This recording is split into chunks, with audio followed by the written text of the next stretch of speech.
Well, hey, everybody. I believe that we are live right now. Happy almost Halloween. We are all very excited here, and you can see that my dad is feeling very festive today. So for those of you who are unfamiliar, my name is Sam Shukavage, and with me is David Shukavage.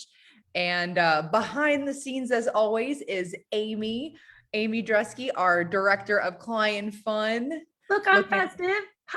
Super festive Hi. today.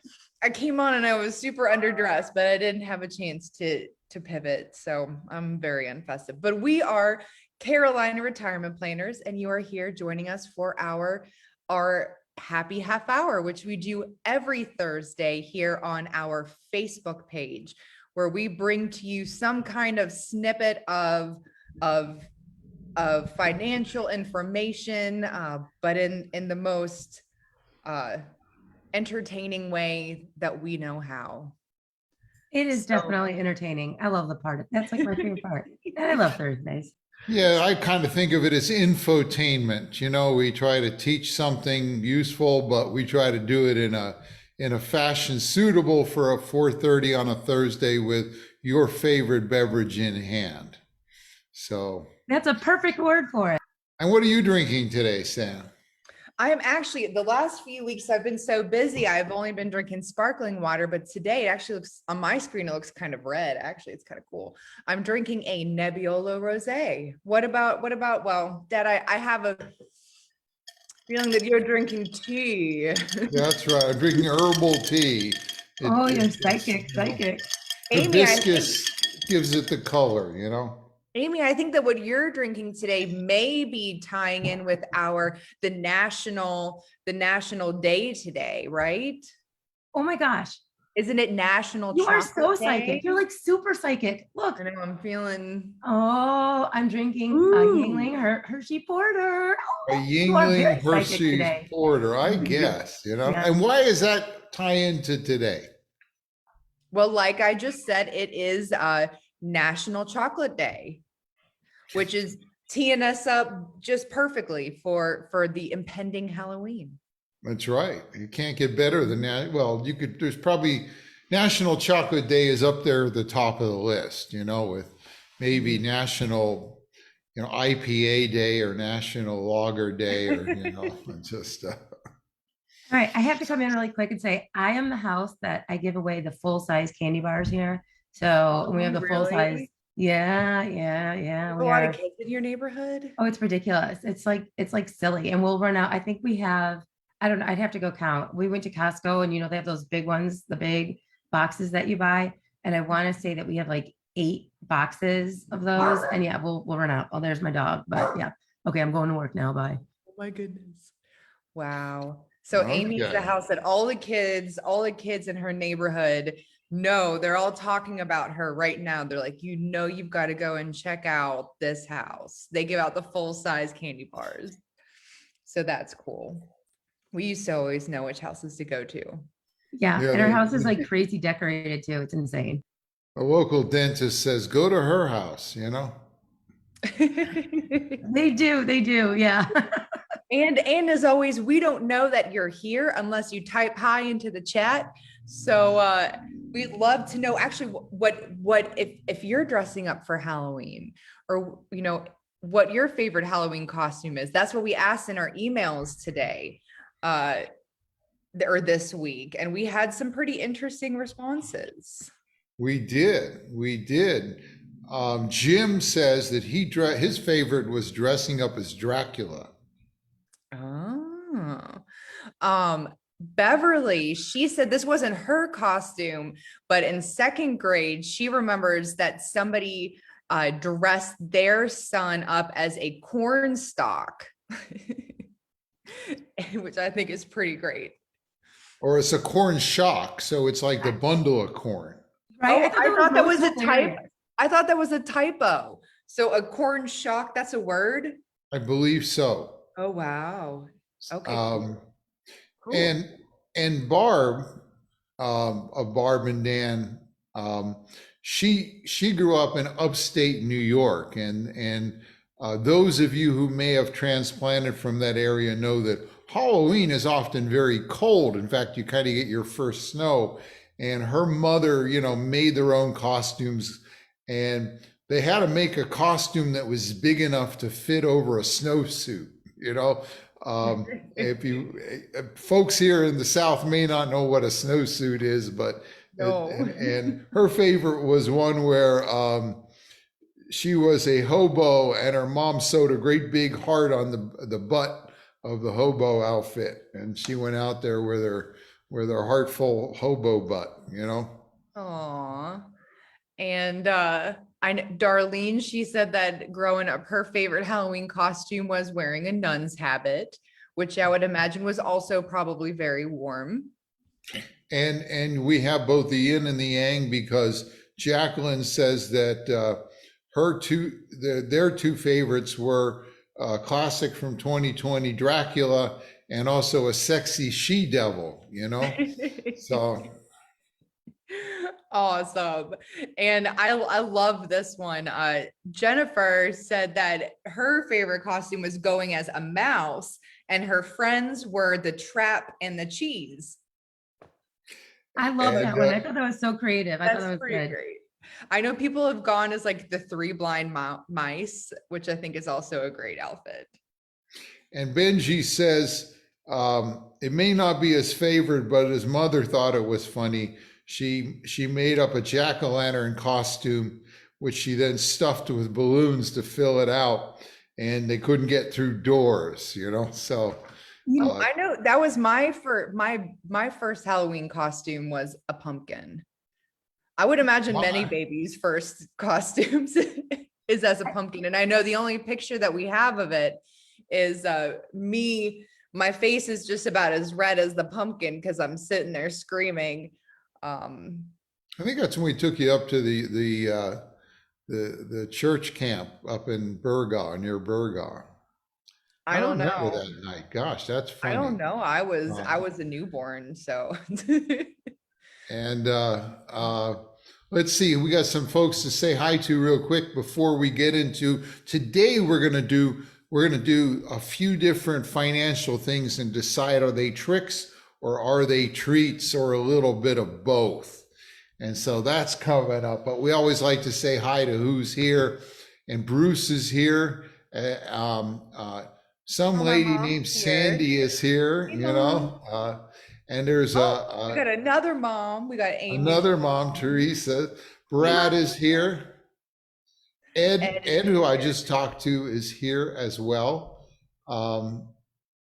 James is here.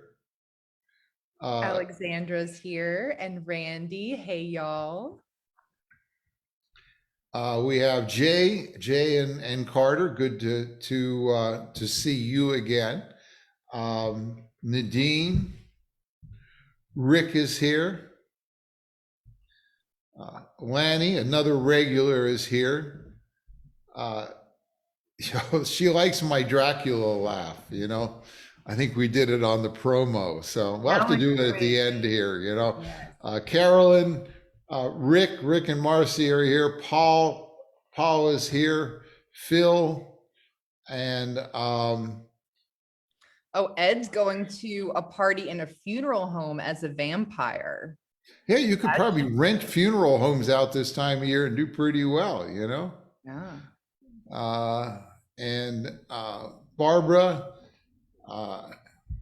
and maybe we'll get back, and Ruth Ann. Alexandra dressed as Wonder Woman. That's a great costume. She's my favorite superhero of all time, by the way. Love it. Barry and Susan are here. I talked to them recently as well. And all right, Dad. Well, we are running into it. So let's get into the trick. Oh yeah, time flies. So we better get going. We got a lot to share this time. Mm-hmm. So let me go begin to do that. I know I'm ready to get some candy. This is our trick or treat episode here. And I want to start first with one that we often get questions on, and that is reverse mortgages. Is a reverse mortgage a trick or a treat? And just to remind you how a reverse mortgage works, if we start with a regular mortgage, in a regular mortgage, somebody should turn their phone on to silent. Wow, Dad. In a regular mortgage, you're sitting there and you've got a house, and the red part is what the bank owns. That's what the mortgage company has. They're lending you that money, and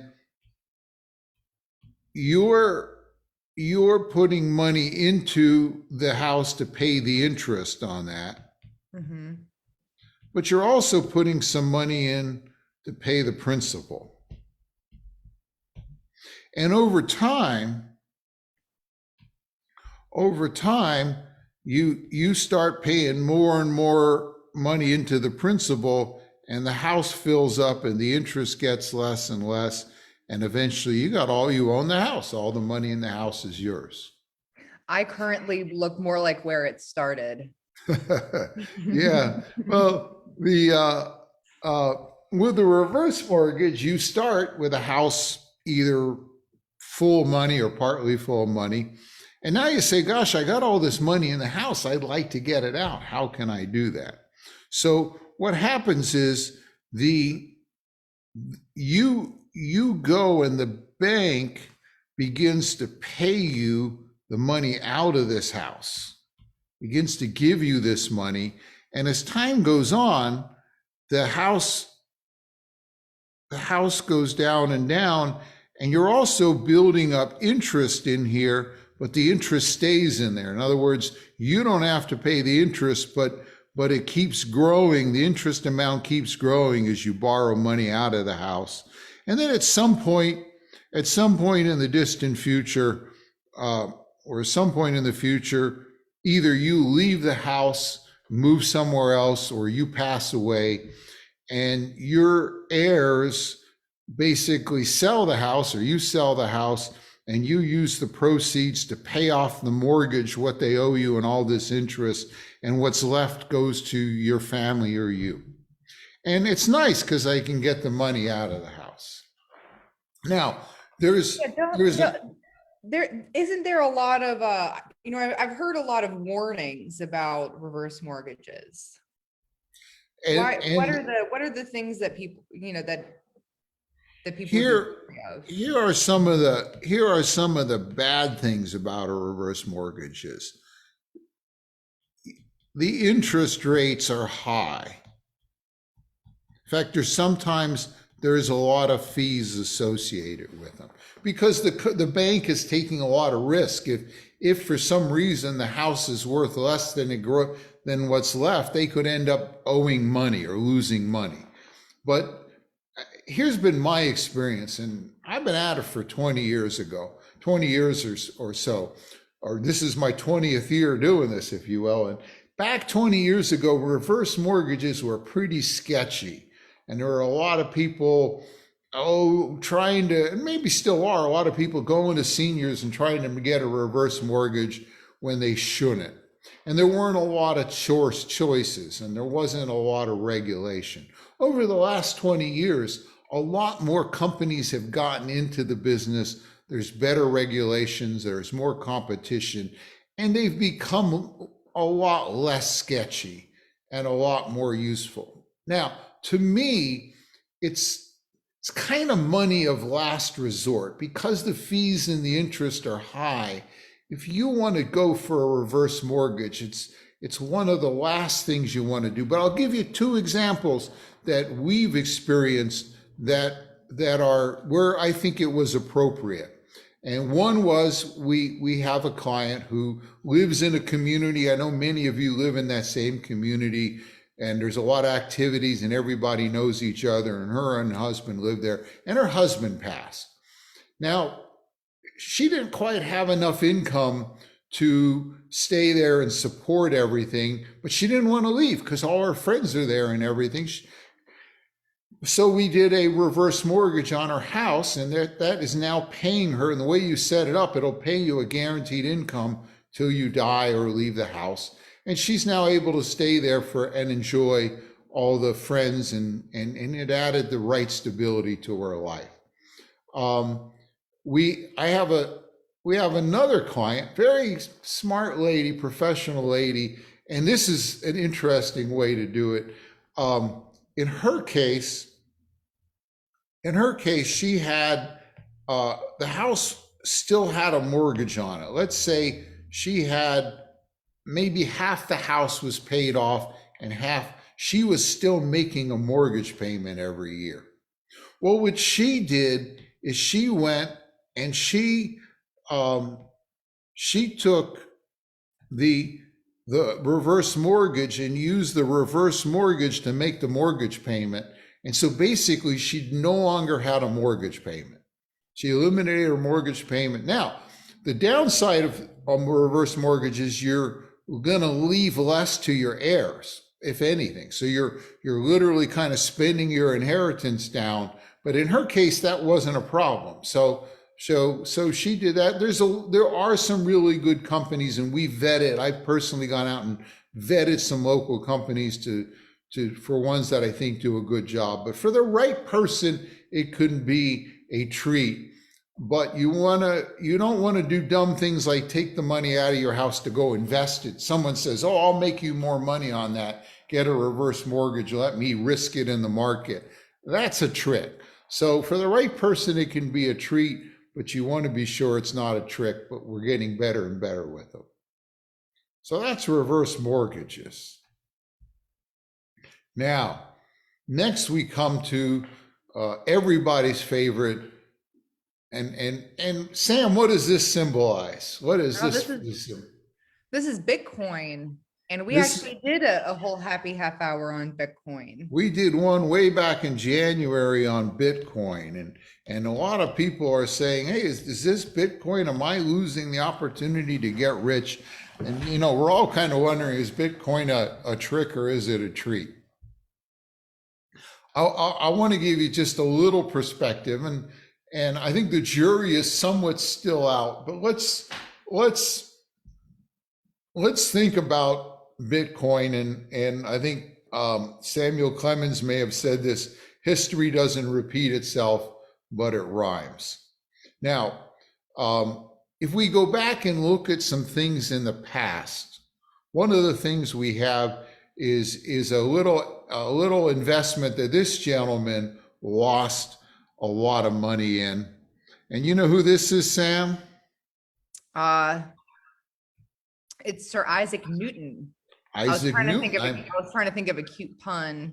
Yeah, he's a pretty smart guy. I mean, he invented gravity, right? So you'd think this was a smart guy. Well, in Newton's time, there was a thing called the South Sea Stock Company. There was a company that bought shares in getting trade from the South Seas.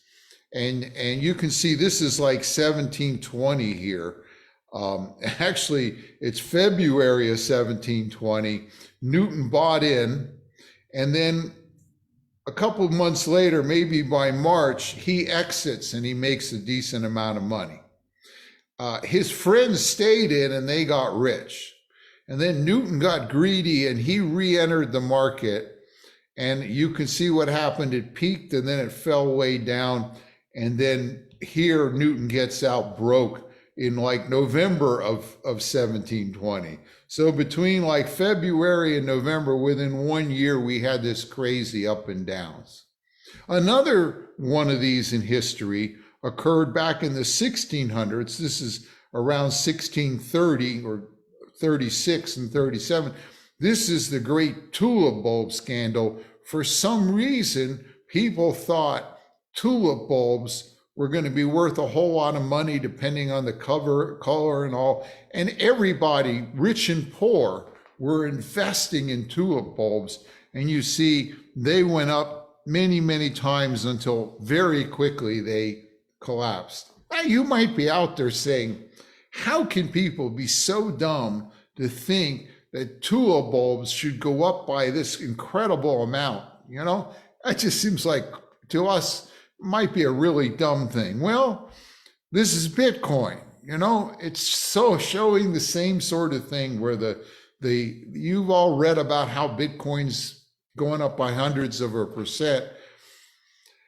You know, how much difference is Bitcoin than tulip bulbs? It's sort of this imaginary thing that exists on the internet. And could this be another South Sea Island? Could this be another tulip bulb? To some extent, it walks and talks and squawks like a tulip bulb. I don't know. I don't know whether it's going to be a crazy tulip bulb or not, but where the verdict is still out as to whether it will be a trick or a treat.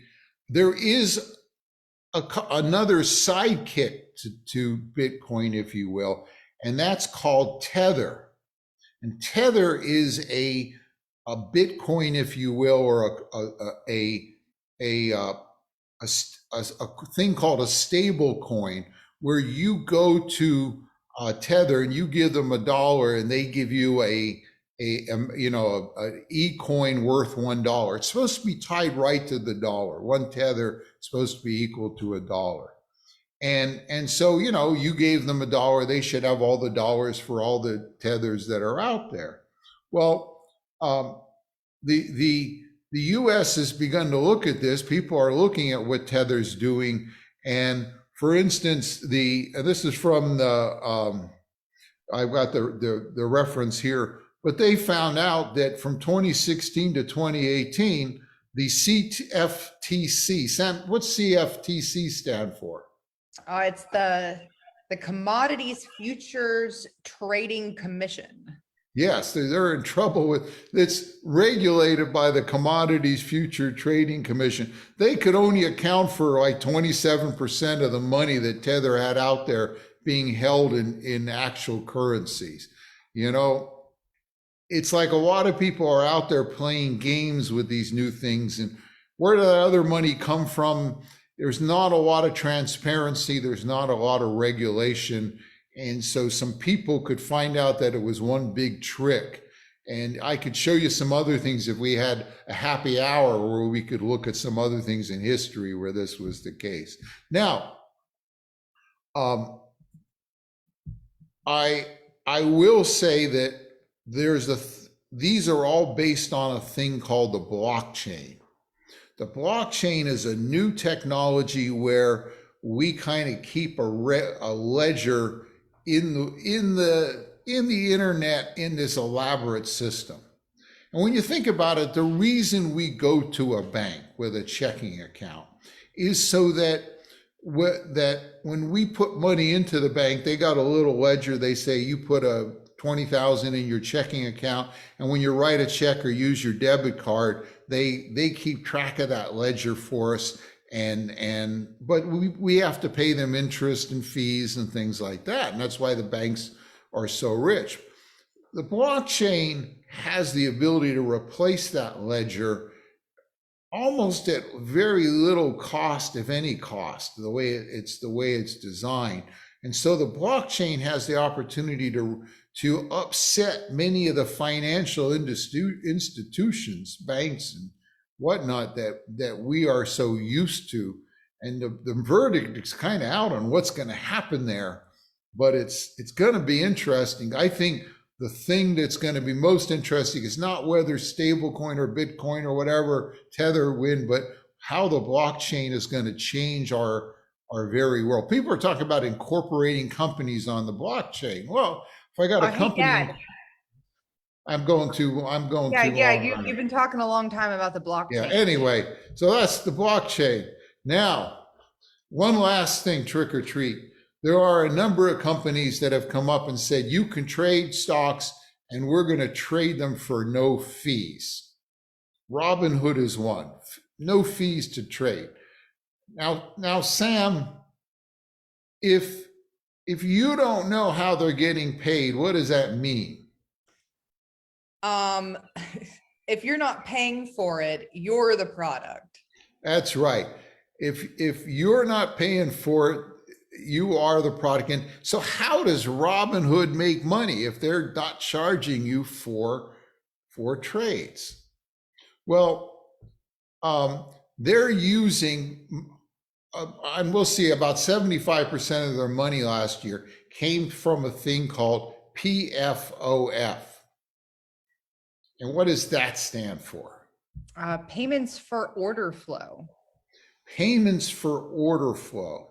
And that last year, according to Forbes, accounted for 75% of their money, their revenue. Now, what does payments for order flow mean? Well, what it means is that they're actually taking your order and they're selling it to a company that is going to trade and basically mark up the trade, buy something or sell something at a profit for them and kick back some of that money to Robinhood. And they're using behind the scenes, they're using, instead of public exchanges, they're using some other exchanges. They're doing some real fancy things like getting ahead of the order, buying the stock and selling it back to themselves at a higher price. There's a really interesting book called Flash Boys that talks about this. But basically, yeah, you're getting a free trade, except you're now paying more for the stock, or getting less for the stock when you sell it, because somebody else is getting in between, making a profit on it and giving some of that profit back to Robinhood. So again, is this a trick? Or this is probably a trick more than a treat. The other thing, just to get on my high horse about Robinhood, is, and a lot of you probably have heard it, is it's often lured young traders, you lured people with fancy apps and sounds and encouraged you to trade and take risk that you don't understand. And a lot of people have lost money. One article I found showed this guy, this is from the New York Times, and in 2017, he lost $860,000 trading on Robinhood. A lot of times they'll let you do margins and everything else. So Robinhood is probably got a lot of elements of a trick in it. You got to be very careful what you're doing and understand that perhaps you could do those same things somewhere else that's more transparent. You really know what you're paying. You know what this reminds me of? I don't mean to interrupt you, but this reminds me of that like trickery of the ancient time of cigarettes, when Camel cigarettes were using that Camel Joe to make it look cool to smoke, to lure in like the young demographics. That's kind of right. Is that what's happening here? Kind of in a different sense, maybe? I don't know. It's like that, and they're making it sexy, and they're telling you there's no fees, and you think you're doing really well, and then you end up, Oh, by the way, a lot of their profits, to make it even more interesting, a lot of their profits exist because people were trading Bitcoin on Robinhood. So it gets even more interesting. So there's some tricks out there with these new technologies. You got to be kind of educated and watch it, because the lack of transparency and all. I somewhat disagree about Robinhood, or I think that there are a lot of platforms out there that are making trading and investing in the market more accessible to the younger generation, where maybe they wouldn't have been investing, or maybe it would have been something that would have seemed intimidating otherwise. So I do think that there is a dark side, but I also think that for somebody maybe in their 20s or early 30s, that it can be beneficial. No, and that's true. It has opened up things, but just be very cautious and don't get hooked on camels at the same time. You gotta be watch out for the tricky part of it all. As always, before we're getting up to the best part, which is, I think, our wine drawing. But as always, if you have a question and you're wondering about something, or You can go to www.carolina15.com. Most of our clients know they can call us anytime and set up a call. But if you're just a guest on here, you can go there and set up a 15-minute phone call with us to talk about whatever you want to talk about. So that's, I thought I'd mention that there as well. So that is our trick or treat episode for 2021. Cool. Well, I guess now is our favorite part of the half hour. It's our wine drawing. So if you don't think that your name is here in my bucket and you want it to be in here to potentially win 2 bottles of wine delivered directly to your door, the way to enter is each week we have a Facebook event. And if you click that you are coming to our event, you'll get an entry. And if you share it with your friends, you'll get another entry. And if you're on our mailing list, we'll let you know throughout the week, like what our topic is. And if you respond to those emails, we will, and let us know you want to be entered into the wine drawing, or, we'll have a cute question each week. We'll get you in here as well. And if you share that email with a friend, you'll get another way to get in the drawing. So I actually have somebody in here who I think is in here like 4 times this week. So there are many ways to enter. So this week, the winner of 2 bottles of wine delivered directly to your door from Fermental Bottle Shop is Donna R. and Fred T. So congratulations, Donna and Fred. You are our wine winners this week. And for those of you who did not win, please keep entering this. It brings me a lot of joy to put your names in my jar and to draw this each week. Congratulations. And what is our topic next week, Amy? Oh, it is Roth 5-year rules, cutting through confusions. And okay. Yeah. The Roth IRAs are great. We talk about them a lot. But there is a Byzantine collection of rules for how and when you can get money out of a Roth. And so it's almost entertaining how crazy it is. And we're going to cut through the confusion and give you the skinny on that next week, and look forward to that. So yeah. So everyone have a happy Halloween. Happy Halloween. And we will see you next Thursday. At what time? 4:30. 4:30. Have fun, everyone. Bye. Bye-bye.